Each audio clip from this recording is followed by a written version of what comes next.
Mental Health Monday. Mental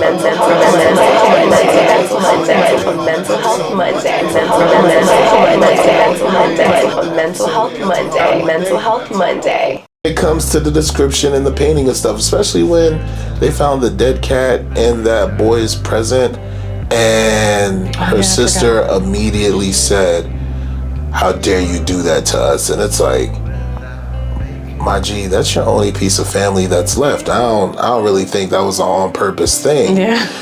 And then, I was like, so no one's going to step forward to help her? No one's going to try and grab her up before she falls on the table? Mm-hmm. Everyone's just going to be staring at her in fear, which means this fear has been in the room for a long time? Mm-hmm. And I was like, nah, when shit hits the fan with folks going through a psychological breakdown or something else like that, that's probably how the room looks. Mm-hmm. And I was like, oh, God. So I'm not going to introduce you. We're just going to get right into the talk. Mm-hmm. All right, so, well, I guess you should introduce yourself. This is your personal camera right here to let folks know who you are and what it is that you do. Okay.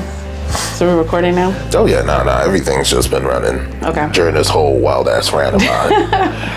Okay. Hello, everybody. This is Jenna Camille. I'm a producer and songwriter and musician. Mm-hmm. And I'm happy to be here. Yeah, I'm happy you back. I'm happy you back. I remember how raw that first convo was. Oh my God, that was just a raw ass time. It's funny, I look back at that video, I was like, I look so drained. Mm-hmm. I looked so drained. I was so over it. And now you look like you got a bunch of color. You look like you've been staying outside, tanning for a little bit, doing some picnics, enjoying life and whatnot. So you're a survivor, right? Of suicidal ideations. Is that correct to say you're a survivor of suicidal ideations, or how is that worded? What's the correct language for that? I think that's a fair description, because I have attempted suicide multiple times and I have survived. So I think it's fair to say I'm a survivor of suicidal ideation. When it comes to the language of how suicide is painted in media, what is the significance of this person died by suicide versus this person committed suicide? I feel like there's still a disconnect, not just on the part of the media, but on the part of the society,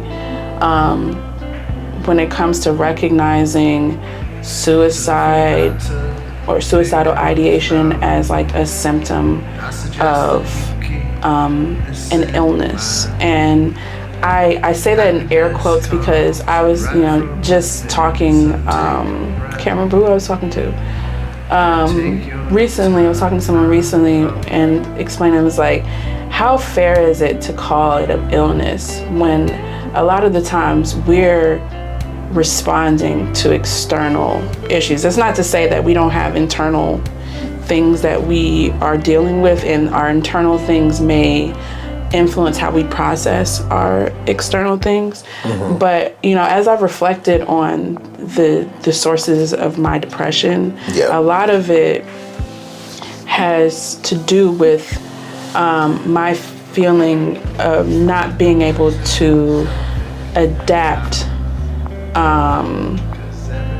to my environment. Okay, tell me more. Just feeling kind of I don't fit in socially, being in environments that seem to favor people who are more outward, who are more social, the social butterfly thing. It's only more recent times where we've started to really give space for the idea of introversion versus extroversion, and allowing those things to both be valid in some way. But growing up, that wasn't necessarily the case. If you're a quiet person, there's something, and even still, that still persists. Watch out for the quiet person. They're the serial killers, or they're the this. It's so those feelings are just, feeling kind of alienated, and just based off the way that I looked, just feeling often that I wasn't producing producing the expectations, Yeah. or meeting the expectations of my environment, you know, kind of like caused me, I feel, maybe to maladapt to my environment. So like when we talk about, you know, died by suicide or died from suicide or committed suicide, I kind of like, I feel like it's too complex of a situation to really kind of relegate it in that way. Like, I think it's more fair to say, you know, died from suicide, because there are a lot of things that contribute to that, you know, that ideation, the development of that ideation.